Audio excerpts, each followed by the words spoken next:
Guyane, actualité.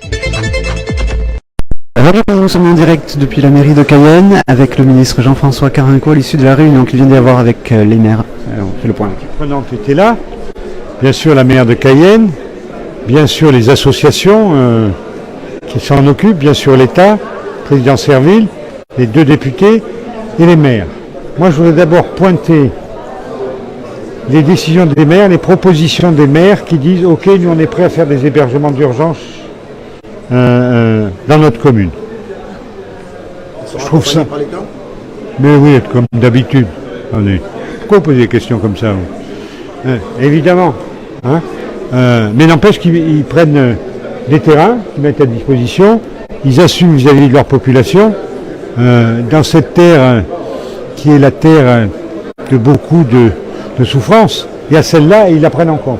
Je rappelle qu'il s'agit d'immigrés qui viennent de Syrie, du Sahara occidental, c'est des Marocains sahraouis, qui viennent d'Afghanistan. Et ils passent par le Brésil. Ils demandent l'asile ici, après ils partent en métropole. Et donc il s'agit de gérer cet accueil, de gérer ce flux, de gérer les papiers et de gérer le départ. C'est assez compliqué, d'abord c'est assez nouveau. Le gouvernement a créé, il y avait à peu près 150 places d'hébergement d'urgence il y a 2 ans, on en est à 2000. Donc ça répond, ça répond très vite. Maintenant ça ne suffit pas parce que ça arrive. Donc il faut bien s'organiser dans le respect des gens, mais aussi dans l'idée que ne faut pas tout accueillir tout le temps partout, quoi. Mais c'est la Guyane qui accueille ces gens-là. Je ne confonds pas avec les immigrés haïtiens, je ne confonds pas avec les immigrés brésiliens ou surinamiens. Tout ça, c'est des problèmes particuliers. Je pense que cette réunion est très positive. À la fois, on a essayé de mettre en place des mesures d'urgence et des réflexions un peu plus longues pour améliorer tout le circuit. Quelles sont ces mesures d'urgence, puisque justement ces derniers temps, la maire de Cayenne pointait la responsabilité de l'État dans l'hébergement des... C'est bien facile, pointer la responsabilité de l'État, je suis payé pour entendre ça. Que propose l'État? Je suis payé pour entendre ça. Non, l'État ne propose rien, ce que nous allons proposer, c'est ensemble. Se dire la vérité ensemble. Pas les journalistes qui vont nous diviser là. Le sujet, c'est la responsabilité, se dire la vérité et le faire ensemble. C'est ce qui est proposé. Sur 3 communes, on va essayer d'installer très très rapidement, le plus vite possible, de l'hébergement d'urgence. Pour ça, il faut que l'OFI accepte d'aller sur place et que l'OFPRA joue plus vite que le jeu. C'est un ensemble de sujets.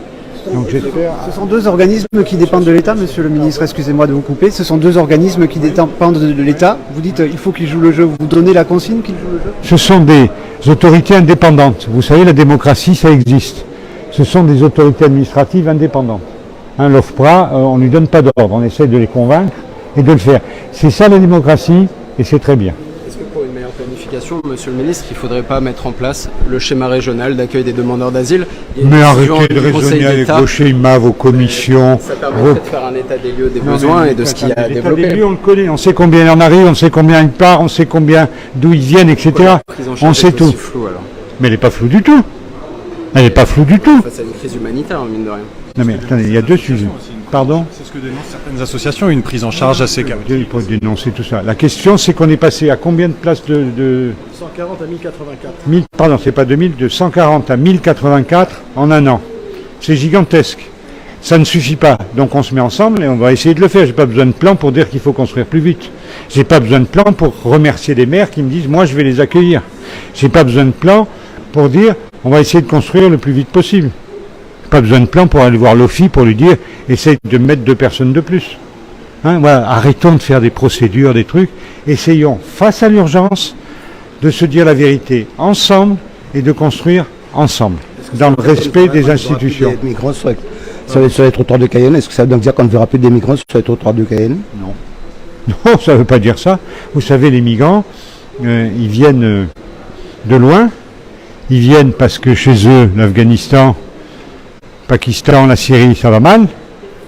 Et ils viennent. C'est ça le monde tel qu'il est aujourd'hui. Quand on me dit est-ce qu'on ne verra plus personne sur les trottoirs de Cayenne, j'en sais rien. De toute façon, quand ils arriveront, ils resteront 2 jours. L'important, c'est que on les traite correctement, qu'on fasse correctement le boulot administratif et que Cayenne ne soit pas envahie. Justement, sur le site de la Verdure, monsieur le ministre, juste une dernière question. Sur le site de la Verdure de Cayenne. Je ne connais pas encore. Ah, ça, très abrégé comme conférence de presse. Comme point de presse. Alors, hop. Pardon. Oui. Vous avez un Pas de souci. demain? On a une interview, oui. Alors, voilà pour ce point presse. Alors, on voulait faire le point avec les élus qui sont sortis également. On va aller justement rejoindre les élus à l'entrée de la mairie de Cayenne. Puisqu'il y avait, alors pour faire le point justement, rappelez, il y avait les parlementaires, les 2 députés qui étaient présents, il y avait également la maire de Cayenne qui était présente, Jean-Victor Castor, donc, et Davy Riemann parmi donc les élus. Il y avait le président des maires de Guyane et la maire de Cayenne également. Ben voilà, Michel Jérémy qui s'en va. On voudrait poser également une question, on va aller rejoindre la maire de Cayenne dans son bureau. Vous êtes en direct là. On est en direct sur... Un instant. Un instant. Les élus de la ville de Cayenne qui sont là.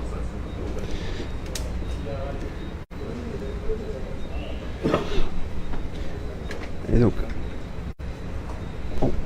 on va rejoindre donc la maire de Cayenne, Sandra Trochimara, qui arrive justement voilà, pour le débrief de cette réunion avec le ministre délégué Jean-François Carenco. Est-ce que vous avez obtenu des garanties sur l'accueil des migrants ici à Cayenne notamment?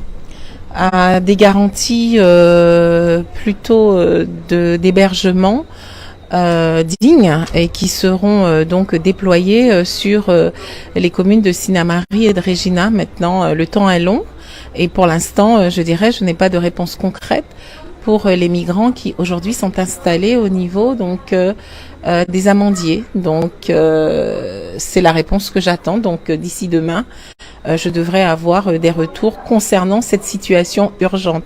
Il y a la réponse à moyen terme, mais là aujourd'hui, il n'y a pas de réponse concrète. On se souvient qu'il y a quelques mois de cela, vous avez dit que vous avez fait une action au niveau national, voire international, justement sur cette question-là. Est-ce que ça en est où aujourd'hui? Écoutez, il y a une réflexion actuellement avec certains maires, notamment le maire de Strasbourg, qui est confronté à la même situation. Donc nous menons une réflexion sur comment nous organiser pour avoir des réponses. Pour l'instant, je ne vais pas plus loin parce que je reste, je dirais, dans l'échange avec les services de l'État pour ne pas en arriver là. Mais je vous dirais en toute sincérité, si je devais, pour défendre Cayenne, prendre des décisions au niveau national, voire international, je n'hésiterai pas à le faire. Attendez, il y a toujours des migrants qui investissent les trottoirs de Cayenne. Tout à fait.